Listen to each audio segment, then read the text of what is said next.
shall not look to the altars, the work of his hands, neither respect that which his fingers have made, either the groves or the images.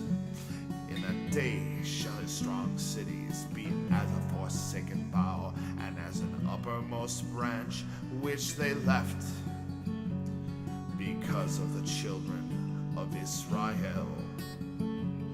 And there shall be desolation, because thou hast forgotten the God of thy salvation, and hast not been mindful of the rock of thy strength. Therefore shalt thou plant pleasant plants, and shall set it with straight. Hello, welcome to Line by Line Bible Studies. And in that day Was it looping on me? shall come to pass No, that the glory of Jacob. I don't know. Alright. Welcome to Line by Line Bible Studies. We had a real technical difficulty. Don't know why. Actually, I kind of have an idea why, but I won't bore you with the details. We're picking up at verse 4. Verse 3. The fortress also shall cease from Ephraim, and the kingdom from Damascus, and the remnant of Syria. They shall be as the glory of the children of Israel, saith the Lord of hosts. And in that day it shall come to pass that the glory of Jacob shall be made thin, and the fatness of his flesh shall wax lean. And it shall be as when the harvestman gathereth the corn, and reapeth the ears with his arm. And it shall be as he that gathereth ears in the valley of Rephaim. So, remember, this is the burden of Damascus. Damascus shall be taken away from being a city. And then he turns to his people and does some comparisons, right? You know, the fortress also from Ephraim, first of all, Ephraim and Syria were allied, and part of the promise that God had made is that the Assyrian would take care of both Ephraim and Damascus, and they would no longer be a problem for Judah. Unfortunately, the Assyrian is also going to be a problem for Judah. And it says they shall be as the glory of the children of Israel. Well, the glory of the children of Israel is passing away, and it shall be no more. So that's what he's comparing Damascus to. Damascus, of course, is a city that is endured to this day, but obviously under different management, under different kings, under different rulers. Over time, it changes. And certainly at that time, the Assyrians sacked the city, and who is it? Rezin and Remaliah, Remaliah's son, Pekah, son of Remaliah. He was the king of Israel. Rezin was king of Syria, and his kingdom came to an end. So the fortress also shall cease from Ephraim, and the kingdom from blah, blah, blah. All right, verse 3. The thinness. Now, when it talks about Jacob, I learned years ago, someone pointed out to me that Jacob generally refers to Judah in the prophets. But Jacob, you notice they use the name Jacob and Israel. Israel being the name that Jacob received when he wrestled with God. Right? He wrestled with, his name was Jacob, which means usurper. Or I thought it meant also heel grabber, or is it, I forgot if that's what it literally means or if that's just the story. But anyways, Jacob was called usurper, but then he wrestled with God, and God changed his name to Israel because he wrestled with God. It means God will contend, or he who contends with God. I'm not sure which one of those, but God contends or something like that. And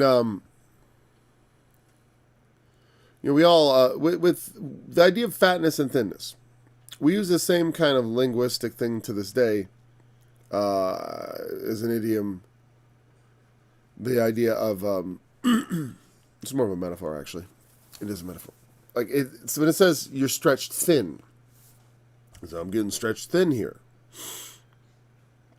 It's an analogy we understand. That I have thinness. Like some things, it's better they stay thick, right? And his fatness is referring to, obviously, his prosperity, his wealth overall of the nation. Like America is a fat nation. Not because our people eat too much money, but because we're rich.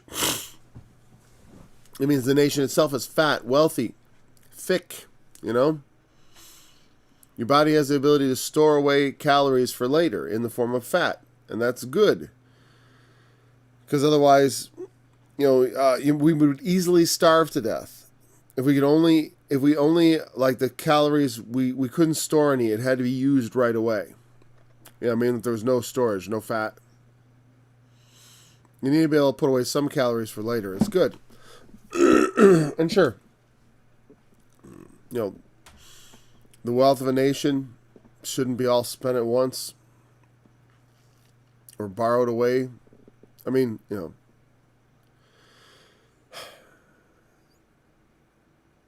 It's just, I don't know, I was thinking about just what they're doing with money today, but I don't want to go into it.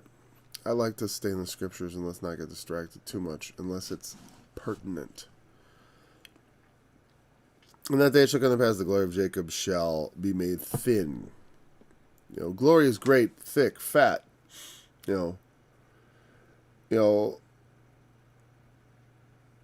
There's a lot of, I was thinking about like Isaiah 55 where it talks about fatness. Let your soul delight itself in fatness. There's this sort of fatness means richness, blessings. It can, and glory.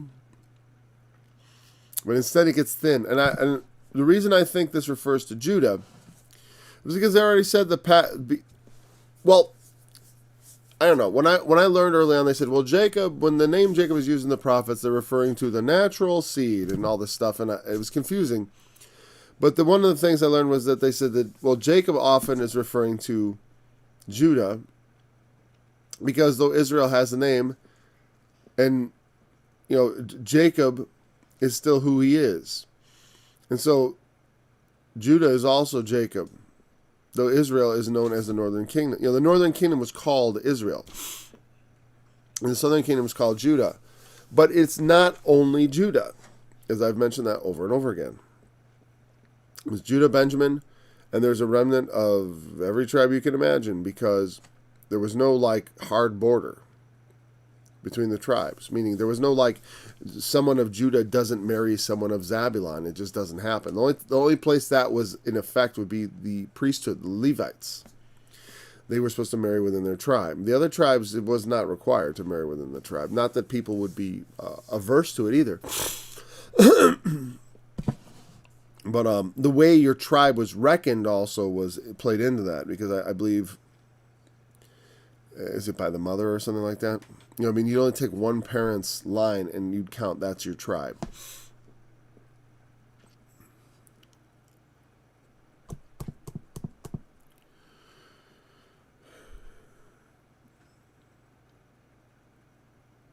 So it shall be as when the harvestman gathereth the corn and reapeth the ears with his arm. Well, and the reason, I'm sorry, I did the study already, and I'm sort of recapping what I did faster. I did the first 10 minutes of the study, and there was a problem, and I'm trying to do it without rushing too much, because I would like to rush past this because I've done it. But anyways, because it refers to Jacob, and also because it refers to the glory of Jacob being made thin. Well, how does your glory get thin? Well, your glory can pass away and be done away with. I will take their glory and stuff it into a hole and forget it exists. There's that. What glory can be dealt with that way. But also it can be made thin, which means it's going to be at the breaking point, but not breaking. It's the kind of thing when you get stretched thin, you're at the point where it's I can barely hang on to things here. And that's the thing with Jacob. His glory is thin because there's not much left of him. And in fact, if you look at it that way, in terms of Jacob being the natural seed, meaning if you're thinking about it as Israel and Judah, or maybe that's the best way to think of it. Because if you think of Jacob as being Israel and Judah, now you can see what I'm talking about, him being made thin. Because Judah, there's only a remnant left, of Judah also. When the Assyrian comes, we're going to read in chapter 37, he's going to come and he's going to take all the defense cities of Judah, leaving only Jerusalem. And so,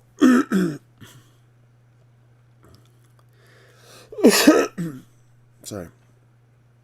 That remnant represents the thinness of Jacob, meaning there's not much left. He become lean. If a vibrant, growing population, if you were to represent that by a plump, healthy child, plump, not fat though. But like well fleshed out, and a child, it's more desirable to see a little rosy cheeks, right? But with after the captivity, all they have is a remnant, and now it's portrayed as a scrawny, getting thin because there's fewer people. If the richness of the nation is its population, because to have a great nation, one must have population. The only thing that gave Japan even a shot at World War II was that though they were a tiny nation, their island is about the same size as Texas, which is not a small place, but imagine Texas taking on Texas plus the other 49 states.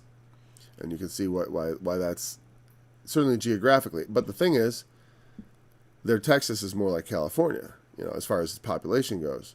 Although Texas is pretty well populated. Yeah, Texas is pretty empty too. Though Japan, they have wild areas, of course. I don't know. I haven't compared their population, but they're pretty populous. And I think they're more populous than Texas, huh? Could be wrong. But they have a shrinking population, and it's a problem. These days, they're going thin. But once when they were loaded with people, a lot of wars have been fought at the point where populations are kind of surging. Because having a large proportion of young men in your population has an odd way of bringing wars. And I mean odd because I don't think there's any connection, really. In ancient times I could see it. In ancient times, you have too many young men, and pretty soon they're off raiding. I get it. But in modern times, there's not much room for that. And it shall be as when the harvestman gathereth the corn, and reapeth the ears with his arm, and it shall be as he that gathereth the ears in the valley of Rephaim. Well, whenever I run into a weird verse, because that's the weird one, right? And it's a weird thing, first of all, for the use of Raphaim, obviously point out the obvious. If you know anything about the Bible, you know the word Raphaim refers, well, some people teach that it refers to fallen angels. Now, obviously, there is a valley called that, so that's fine. And we'll talk about that in a second. But the analogy of the harvestman gathering the corn and reaping the ears with his arm. I'm not sure if that is... I think I may in the past have overcomplicated this. Because one, I thought the idea of reaping the ears with his arm was something unusual. But now I think about it now, arm could just refer to strength. You know what I mean? He's just using his strength. It may not be there as a unusual piece of information. Meaning like, oh, he's reaping with his arm and not with a sickle? Well, that's unusual. I don't know enough about that to be able to state that definitively. But I do know in the past, I focused on that arm. And I really think it has nothing to do with it. I think it's just verse 6 is what the point is. It shall be as when the harvestmen gathereth the corn, verse 6, yet gleaning grapes shall be left in it, as the shaking of an olive tree, 2 or 3 berries in the top of the uppermost bough, 4 or 5 in the outmost fruitful branches thereof, saith the Lord God of hosts. So what it's saying is, I think these two verses go together. It's like a harvest, except there's and like in a harvest, there will be gleanings left. Gleanings are the inevitable leftovers from harvest. They are the things that are left in the field that just are not gotten. Because, and I watch people, I live in a rural area and there is farming going on constantly around me. And they have these big heavy machines they do it with, and it's very industrial and very thorough and very, what's what I want? Well, they get most of the corn, you know what I mean? But they still spill plenty. The machine still doesn't do a perfect job.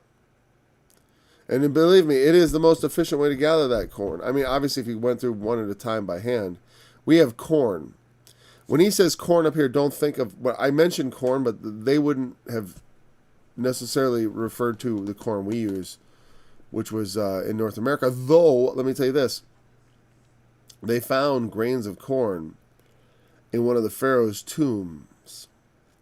There was corn found that belonged to America. So it's and they better send it back to America. I'm just kidding. It belonged to, I just thought it was funny the way I said it belonged to America. It may sound like like America might come calling for its corn. But they found this corn in the Pharaoh's tomb.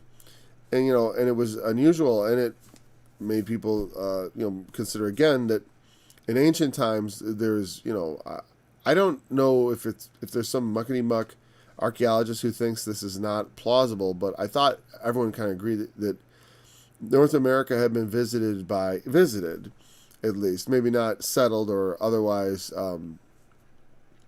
not had been, like in 1492.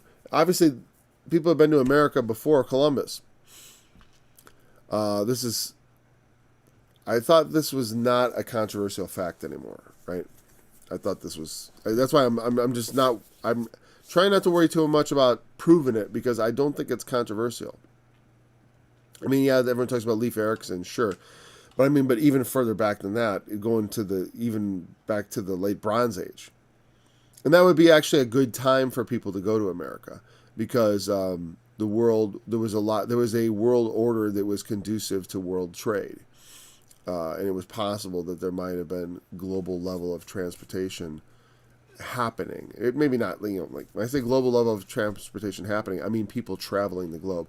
I don't mean like you go to Akhtar's ship service and you could get a trip to America, like a steamship or something. I just mean that there was something there. So if there's a harvest, he reaps the ears. There's always gleaning grapes, no matter how thorough you are. It's like the harvest where there's gleaning grapes left. And saying, so also the children of Jacob, there'll be gleaning grapes left. There'll be a remnant. The glory is going to be thin, though. I mean, it's not going to be... The glory of a harvest is when you go out and you bring in a big basket. I mean, I've done this. It's fun, man. I go out and I just start gathering fruits, and I come in with this big basket. I go, look, wife, all the food I brought you. And she's like, oh, boy, She plays it up good for me. I play it up good because I'm not that excited about vegetables. Sorry. But, anyways, it's fun to bring it in, and there's a sort of glory to it. So, wow, look at all the vegetables, right? But when you go to a gleaning harvest, it's a very thin glory. You're going to look what I got from the gleanings. I got enough for today. That's what gleanings are like. Okay? And that's what he's comparing it to. He's comparing their captivity, their assault and the war they're going to suffer and their captivity. He's comparing it to the harvest and the grapes. It wouldn't be surprised. This is also something that you would not be unusual to consider in Revelation, that there is a remnant at the end that is judged.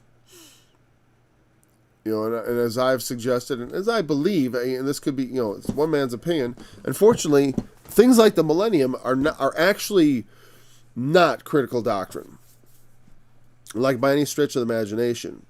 As far as, there are things you could have a millennium doctrine that was so wrong and formulated in such a way that it was dangerous to people. As far as doctrines that mislead are of varying degrees of hazard to you. Because, believing them on the surface in and of itself, like I talk about the rapture from time to time, does not make you not a Christian or endanger your soul in any way. Not in and of itself. Like I said, not in and of itself. There, False doctrine can be like cancer. It can be benign or malignant. You know what I mean? Like, for example, if you have a false doctrine that's something like Jesus wore a blue sash all the time. We just don't have information about that. It's just, but what's the significance? Not much, right? In and of itself. Now, could that doctrine be heresy? Oh, yeah. If you start putting it on the, if you put it on the front of your church, Jesus wore a blue sash, chapel. And then when people come in, you announce that to them, this is the church where we believe Jesus wore a blue sash. If you think he wore any other garment, please leave now. You know what I mean? You can take these things to an extreme, is my point. And obviously, it's a little silly example. But some doctrines, they do go far. Meaning, like, I disagree with the rapture doctrine, and they disagree with me. But I think as long as... Well, let me put it this way, and I've talked about this before, that there's some point at which there is a... So I want to open up that can of worms because I wanted to because I would talk about the dangers of it versus the versus other things, what the dangers of those are. Like for example with the rapture doctrine, no true believer, I think is going to be caused to worship Satan or the Antichrist because they believe the rapture. I just don't buy it. Especially for people who are zealous. I've known a lot of Christians who believe the rapture, and the thing is, though, if they know their God, because it's such a... It is like Jesus wore a blue sash to me because it is very off the wall. And I don't mean as far as innocuousness. I mean as far as far-outedness. All right? And I don't want to go into that right now. I've talked about, look at my study on 2 Thessalonians chapter 2, or 1 Thessalonians chapter 4. That'll also do. Or 1 Corinthians 15. Any of the other number of ones that deal with that subject. I really don't want to insert it here, so I'm just going to drop that.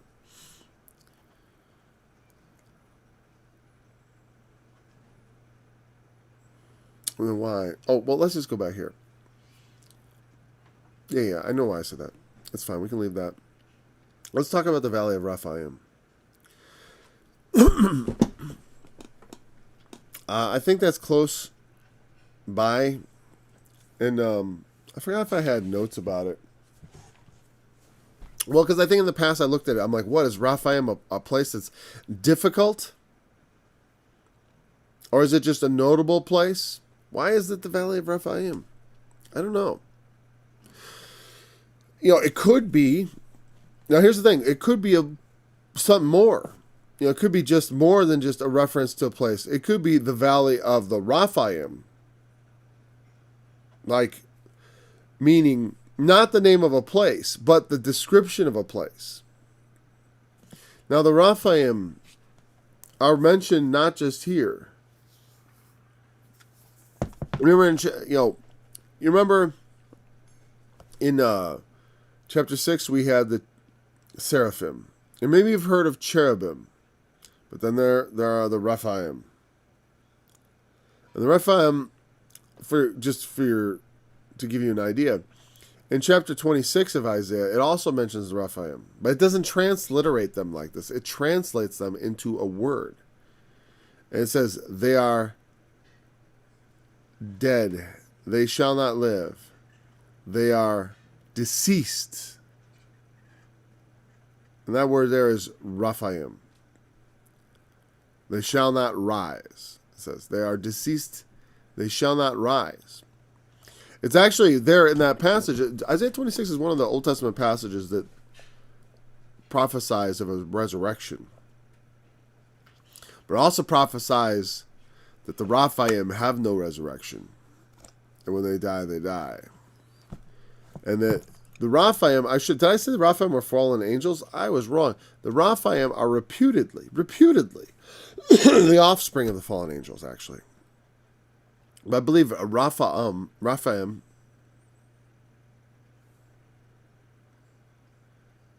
no, I'm sorry, I remember. I was saying that when I was going to say fallen ones, but that's Nephilim, the fallen ones. That's from Genesis 6. So, well, Paul, how do you get to Raphaim from? I was always told the Raphaim were another branch of giants, and that they were like the. Well, let's see. Maybe I'm just. I can just get a little help here. Well, the thing is, you understand the idea of Nephilim, the fallen angels, and having children with women is very upsetting to some people.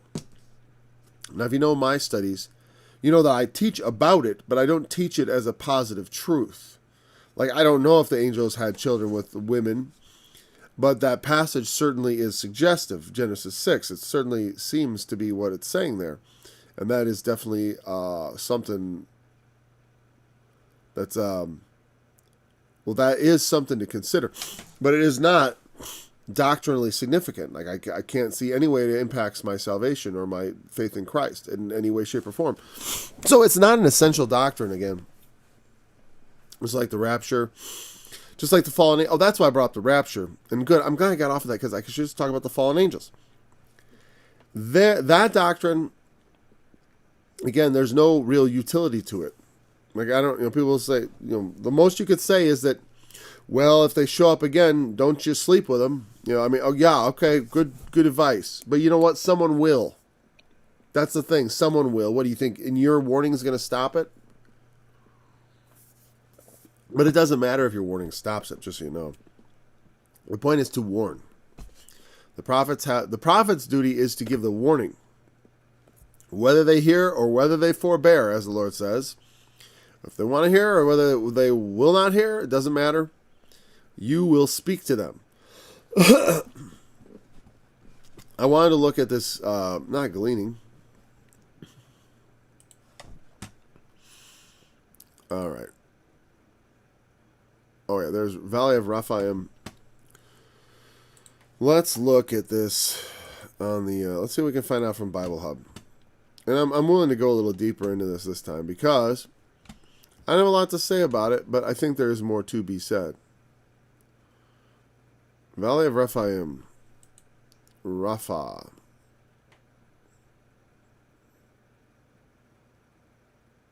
Interesting.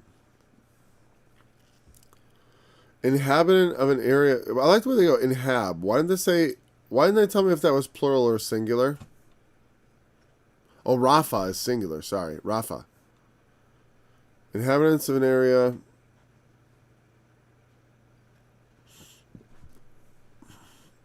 Now look at Brown Driver Briggs.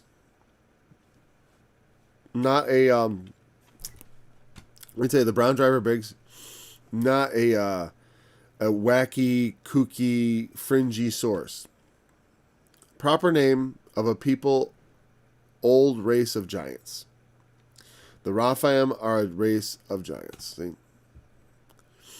And they are mentioned many times in the, look, this is how much time the word comes up in the Bible on the right-hand side. On the right-hand side, it was 25 times.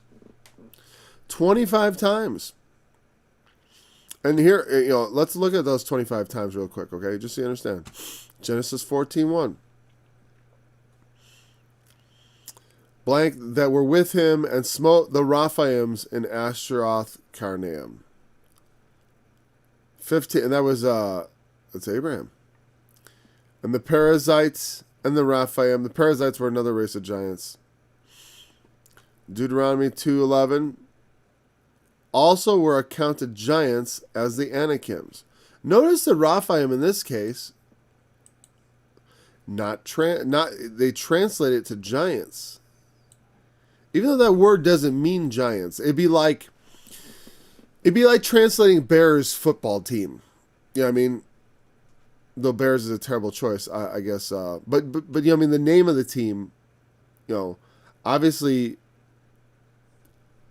Translating Bears football team makes a lot more sense, though, than translating Bears large furry animal, if I mean the football team. See? And translating Raphaim into giants may make more sense than translating Raphaim into whatever the name Rapha mean, because Rapha might mean, like it said, like extinct and powerless, shadowly, vaguely known. Like Strong says, in the sense of invigorating a giant from Rapha.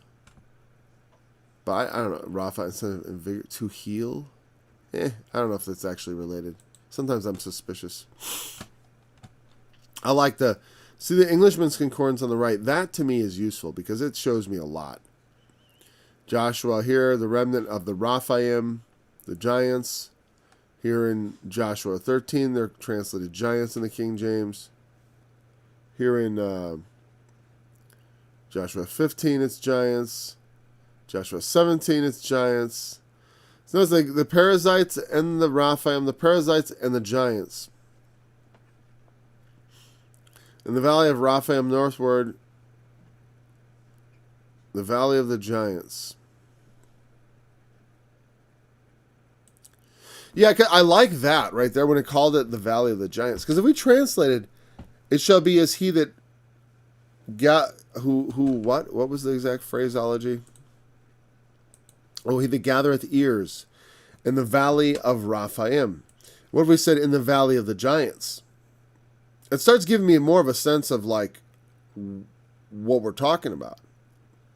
He that gathers ears in the valley of giants. Well, I'll tell you what. Gathering anything in the valley of giants is different than gathering anything in another valley. You know what I mean? The valley where the giants dwell.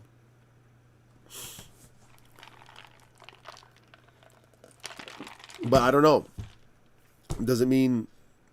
I don't know. I don't know. Does it mean the Assyrians come in and thoroughly gather things like they do in Raphaim? Or does it mean that, like, because it's giant, there's lots of leftovers?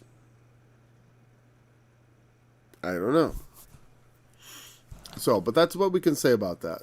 Raphaim, giants. Like I said, in Isaiah 26, it says, they are Raphaim. I don't think it should be... actually, let me go back there real quick. Just to point it out to you. You notice... Oh, wrong thing. Wait, is that my browse internet? Yeah. Look here, when there's a lot of occurrence of giants. Look at Samuel's just loaded with the Raphaim. The valley. They come up in the valley a lot.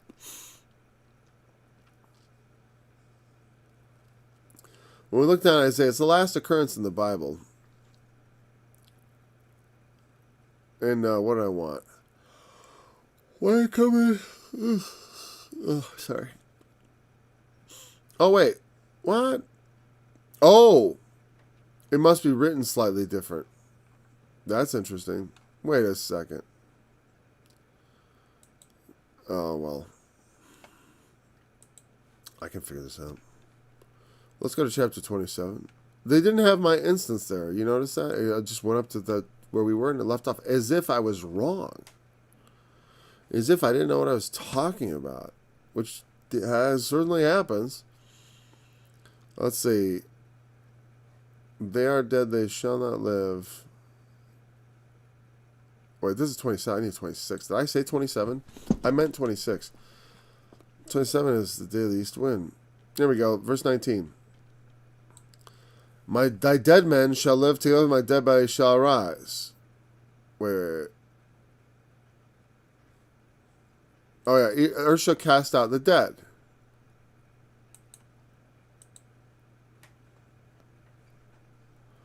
And where's the...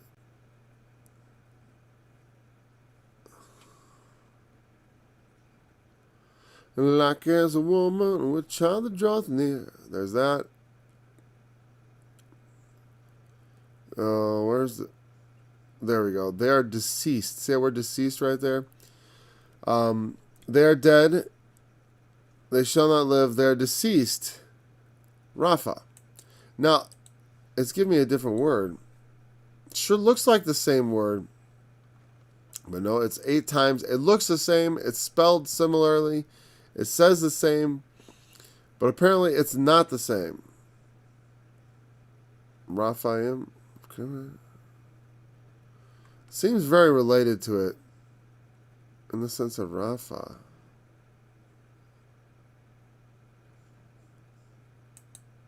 I'm a little bit thrown off by that.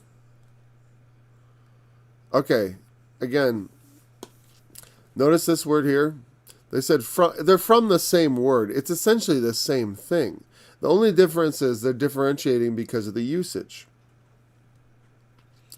As far as I can tell, there's not a lick of difference between Rapha and Rapha, except it's like when a word is translated two different ways. Yeah, I mean, like the same word, they don't put two definitions for it. But in this case, it seems like they have. Unless I'm very much the shades to heal.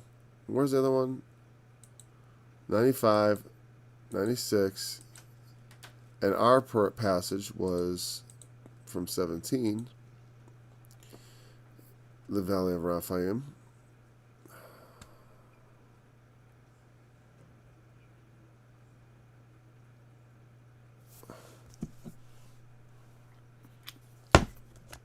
There we go. Sorry. So much trouble finding it. Now, all three words are right in a row in the Strong's Concordance. They're spelled like, look here. Right there. See that? It's got the little upside down top hat, which is what I consider that. It's a short A sound, I think. And it's Ra-Fa. Right?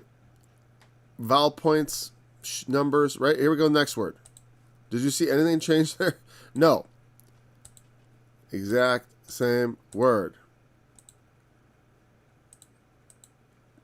So, it all depends. It's a case of homonyms. But I don't know if they're genuinely different because, you know what I mean? Are they genuinely different? Are the giants and the ghosts the same thing? Or do the ghosts make the giants? I don't know. You know what I mean? You know what I mean? Who can say? But that's all we're going to say on Raphaim for now. Just to give you a little exploration. That's meant to wet your whistle. It's not a subject I consider worth delving into. I thought I was getting boring there, actually, because I'm like, word studies. Because I could suggest things. I will suggest things. I do suggest things, but there's not much there. And then the 2 or 3 berries in the top of the uppermost bough. This idea when you pick a tree, there's always like, oh, look up there, there's a few more berries. That's how many people are going to be left. Oh, look, there's a couple people left. I thought they were all gone. Well, how do you figure that? Verse 7. At that day shall a man look to his Maker, and his eyes shall have respect to the Holy One of Israel. And he shall not look to the altars, the work of his hands, neither shall respect that which his fingers have made, either the groves or the images. In that day shall his strong cities be as a forsaken bough, and his uppermost branch, and an uppermost branch which they left because of the children of Israel. And there shall be desolation, because thou hast forgotten the God of thy salvation, and hast not been mindful of the rock of thy strength. Therefore thou shalt plant pleasant plants, and shalt set it with strange slips.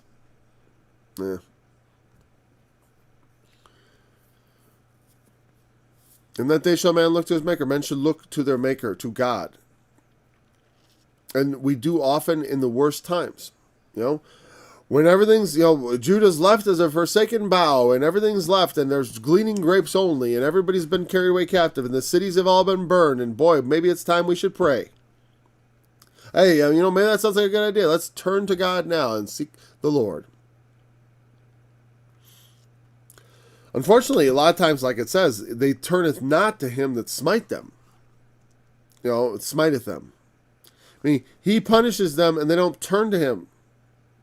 And that can happen, A lot of times, people don't react the way we might like.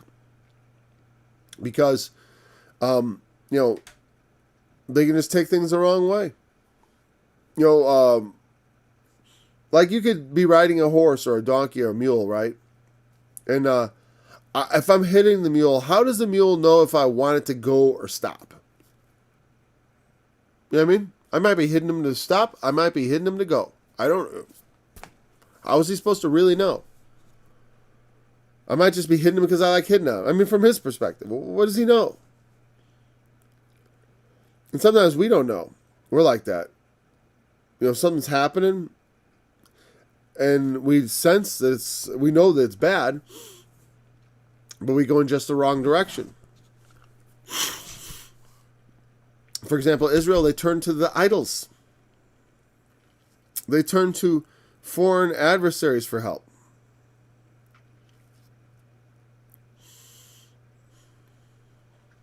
It talks about his eyes having respect to the holy ones of Israel. What do these eyes have respect? What does that mean? Obviously, that's not literal. Eyes don't have respect, right? They don't think, but they are part of you, so you think, and so there you go. But why the eyes? Because the eyes are what lust after things, and what set their not just there's a lust, yes, but also, for example, like the Psalms of the Degrees. To thee I lift up my eyes, O thou that sittest in the heavens. As the eyes of a maid look to the hands of her mistress, as the eyes of a servant to the hand of her master, so that we wait upon the Lord our God. Like we have a verse, it says, fix your eyes upon Jesus.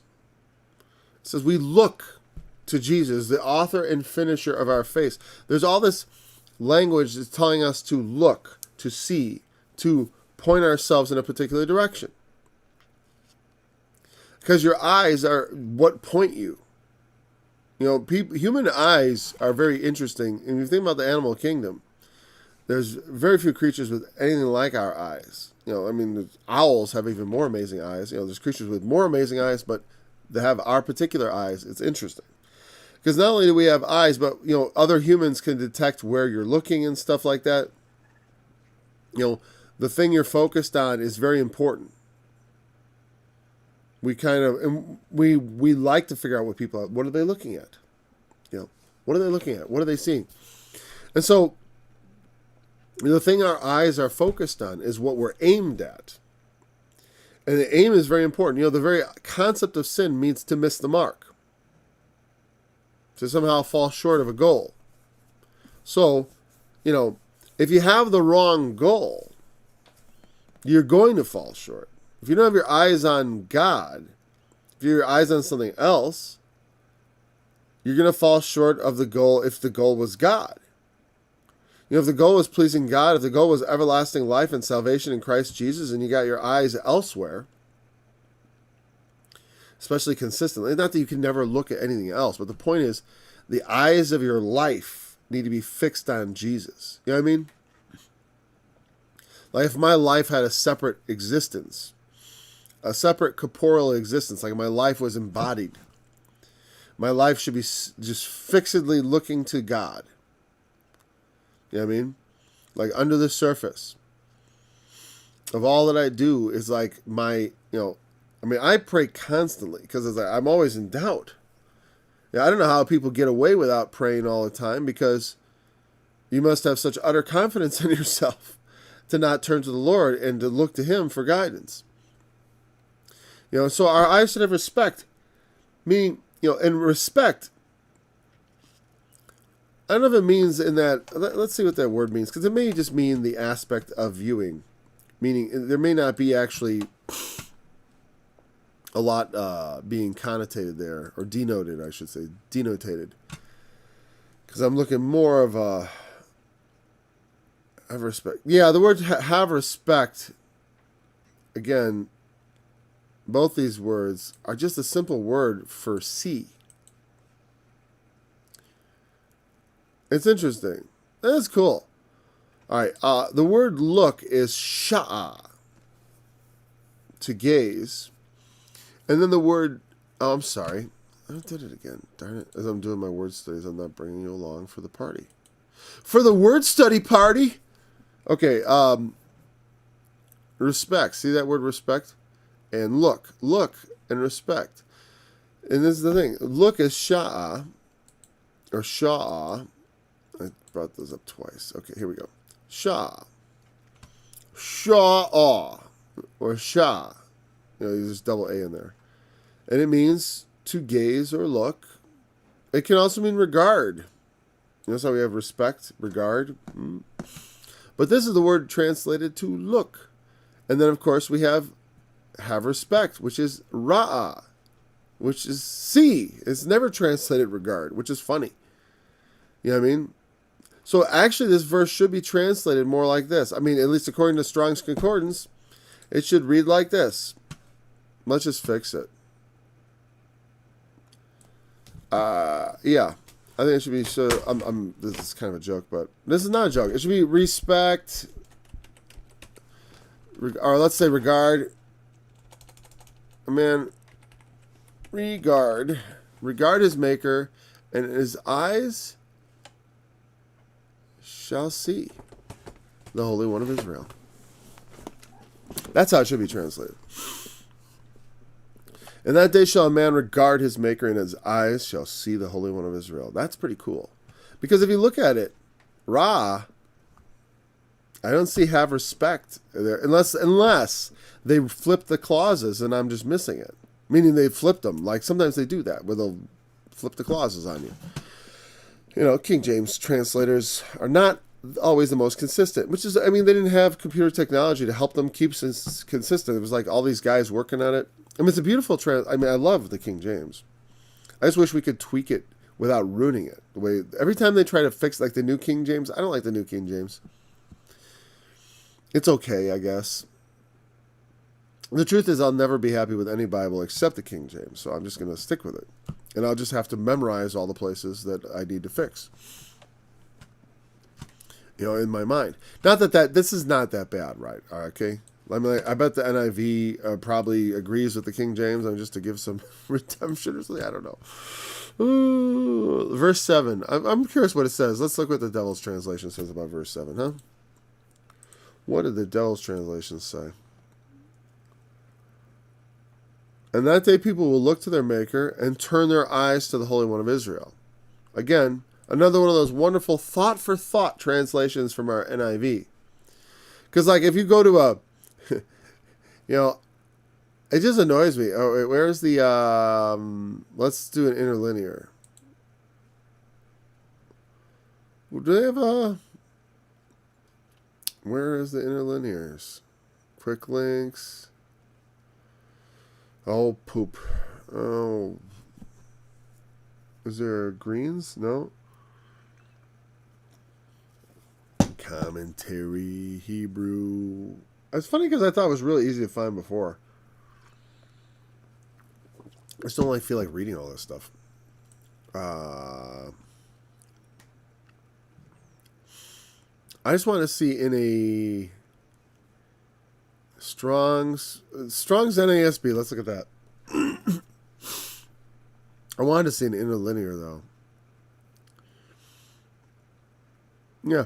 This is a pretty good... This is, again, look at NASB. They did what I said.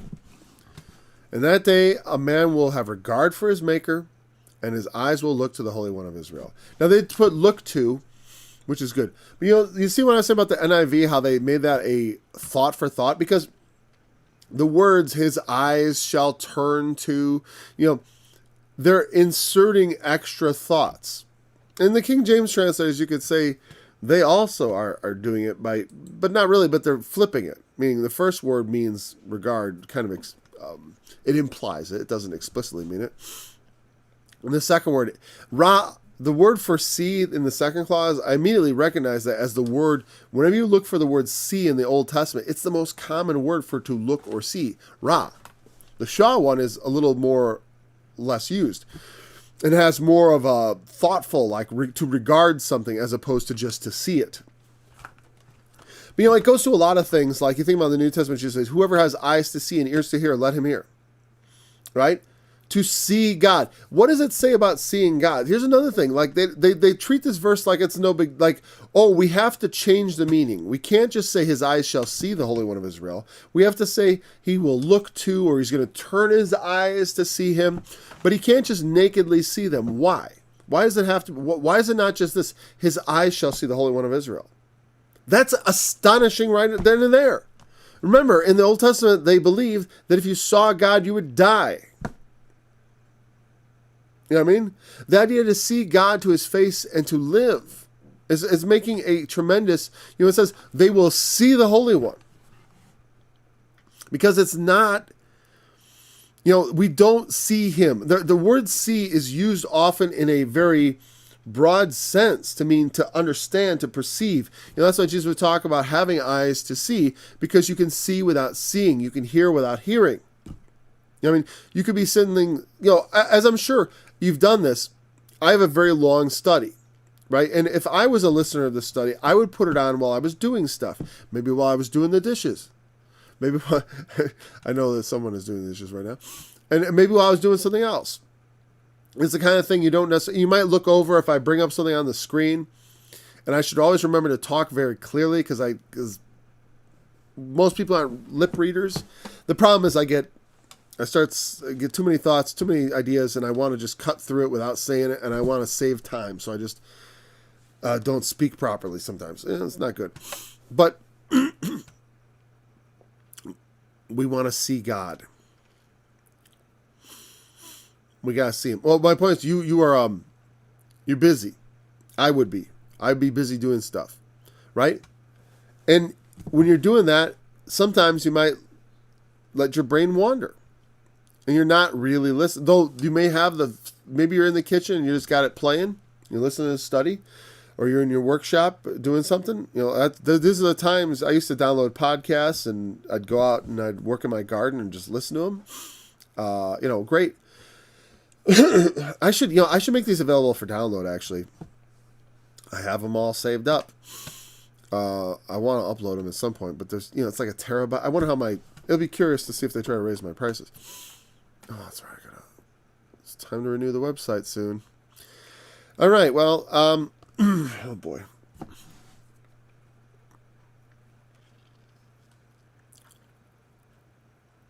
Why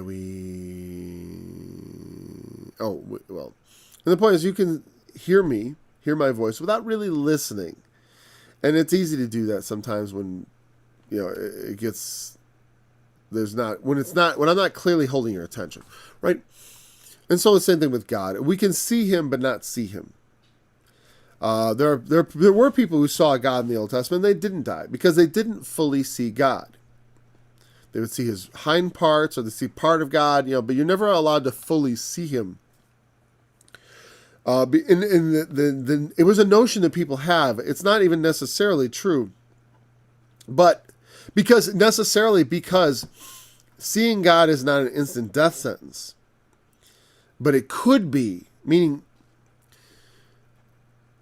when you see God, he probably has to protect you from his power. He probably has to literally make sure you don't. I mean, if he were to fully reveal himself to you, I think it would instantly kill you. Because there's more to God than the eyes can see. I almost wonder, I have a vision of seeing God in my brain literally exploding, out of the top of my head. Just too much. I feel like there's movies where they drive people insane with sounds and images, and it's the idea that seeing a particular sight could literally make you lose your mind, or hearing a particular sound it's a strange thing, but I wonder about it. Because men have certainly, in extreme circumstances, going through extreme circumstances, have been forever altered. I mean, look at the effects of battle fatigue on some people, or as they used to call it, shell shock, battle fatigue, PTSD, because they don't want to talk about shell shock. Really hits. George Carlin was right. Shell shock tells you exactly what's wrong. It's they shell shock, And in World War II, they sanitize it. Battle fatigue sounds a lot less dangerous, or someone's got shell shock. You're like, what? They got shell shock? Yeah, man. You stand next to enough shells, it breaks your mind.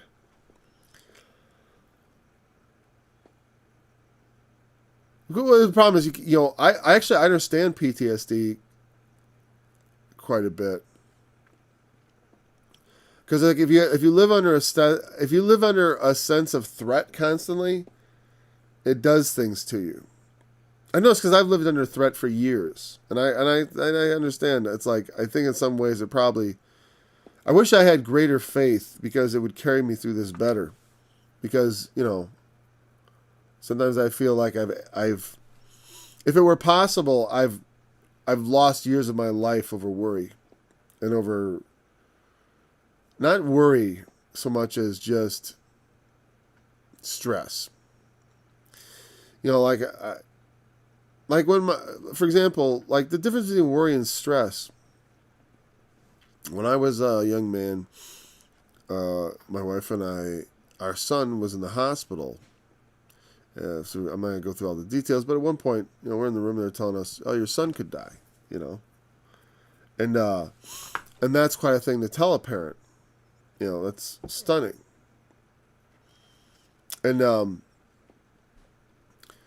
you don't know how to protect yourself necessarily, right? But like that shocking moment, though you might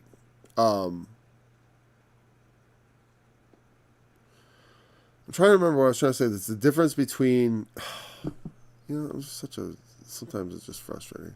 Sometimes it makes me want to quit. Everybody leaves nice comments, but sometimes I just feel like, really, you guys like an incompetent Bible teacher? You have incredible taste. So I don't mean to be insulting of anybody. It's just annoying to me. So, because I had a good idea. And actually, by talking about forgetting it, I've pushed it further out of my mind. So that is another thing I can rejoice over.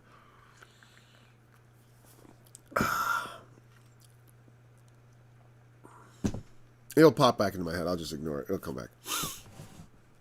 All right. Oh, but I want to talk about it. I don't even remember what I was talking about. It's so terrible. It's like the way I have a way of losing things, like literally a second after I put them down. And I have that problem with thoughts too. It's just, it comes with the territory. I was talking about, experiences, yeah. When they tell you someone could die, right? It was fear, not fear. It was two emotions. Oh, stress. Yeah, stress. Shell shock. You go through enough stresses like that. Like one night of being told my son's going to die was shocking, right? And it was like, wow, it was like, and seeing him with the tubes and stuff. I mean, I'm like 24 years old. It's our first child, and it was definitely, I think it was 25 at the time because I just changed. It was the year 98. Oh, wait, it was the year 98. That was the year I turned 25. I was 24. Yeah, I was just a kid, really. And when I look at 24-year-olds, I think of them as kids. At the time, I thought I was a big man. No, I didn't think I was a big man. But I thought I was grown up. So you have these stresses that come on you. And, that's something you can't really control. It's not just a question of, faith. It just hits you. It's boom, and you get hit with it. And you can totally trust God through it. Like, I'm not afraid he's going to die. But just telling me that has a way of shocking you. Of being like, that kind of wake up to prayer or whatever. It's stressful. Because the things we go through are real. I mean, I can't stoically endure all the troubles of life. I'm not that good of being stoic in the face of so much trouble. Stoicism is the practice of being unemotional and unaffected by the circumstances around you. And being rather philosophical about it as opposed to emotional. Yeah, and I tried. I mean, sometimes when I tell you what, when the worst things ever happen to me, I do tend to just drop into stoicism when it gets bad enough. Usually, like there's a middle level where I start grumbling. When things are going wrong, I do have a tendency to grumble. I don't want to, but even the children of Israel did, and we see what happened to them. So let's try not to grumble, not against the Lord, but I mean in general about the. I do not grumble against the Lord, but I do grumble about sometimes my life, the things in my life. Not my life in general, but like, why do I have to shovel all this poo? Whatever. And this is, nobody assigns me these tasks. These are my tasks. But I occasionally will grumble, right? Well,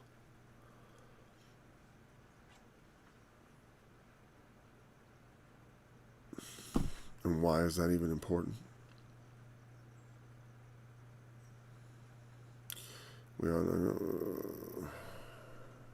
Because of the stress. Point is, if enough big bad things happen to you frequently enough, it will affect you. It shocks you. It changes your brain. Yeah, I mean, let's say, like if someone drops a bomb on your house every day for a month, the first day of the next month, you're ready for a bomb, even if it doesn't come. You might be ready for a bomb for the rest of your life. You know what I mean? And being in that state of readiness, being ready for the next shock. You get shocked too often, you start becoming like this. You're like looking, waiting, trying to protect yourself. And life can do that to you too. Sometimes I feel like life is like that for me. Like I feel like I do go through a lot of threats. But I've no one to blame myself because of the lifestyle choices I've made. I'm the one who's chosen to live on the edge of collapse. I'm the one who chose to pursue things other than fiscal gain, primarily. I do pursue fiscal gain, but that's not my primary concern. That's always just like the afterthought, whereas most people live with fiscal policy first and foremost. It's like I put God in the front of the train, and so I have fiscal stresses. Well, and it's good to learn to trust in the Lord. But many, sometimes you feel shell-shocked, though. Like if you live, a lot of people don't know what it's like to live because they wouldn't want it or they couldn't handle it. I mean, I've seen many foreclosure notices in my lifetime, more than most people will ever see. I'm still here, but I've seen the notices. I've seen more disconnect of electricity and phone than most people will ever see. And it's always, every time it happens, every time you open it up and it's the red slip, it doesn't leave you unaffected in a way.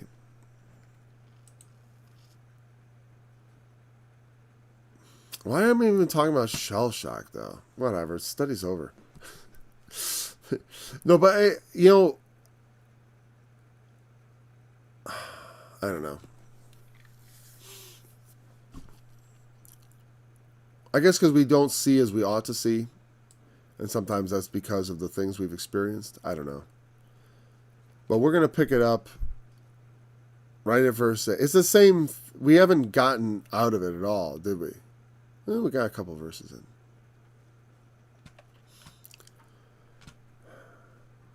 Yeah, we're going to go up. We'll just start off with verse 9. I'd rather do a good job tomorrow on that verse than try to rush it in now. He shall not, verse 8, yeah. We read verse 8, but we didn't actually cover it. His eyes shall see the Holy One of Israel. We're hopefully going to take a little more, hopefully we'll see a little more tomorrow. I had a rough start today. And thank you for joining me in this study. I look forward to being back again tomorrow, and hopefully we'll have a good study, and until then,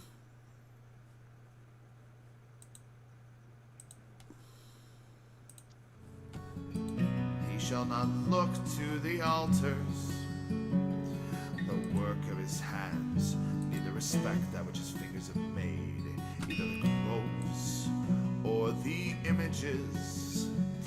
In that day shall his strong cities be as a forsaken bough, and as an uppermost branch which they left, because of the children of Israel. And there shall be desolation, because thou hast forgotten the God of thy salvation, and hast not been mindful of the rock of thy strength. Therefore shalt thou plant pleasant plants, and shall set it with straight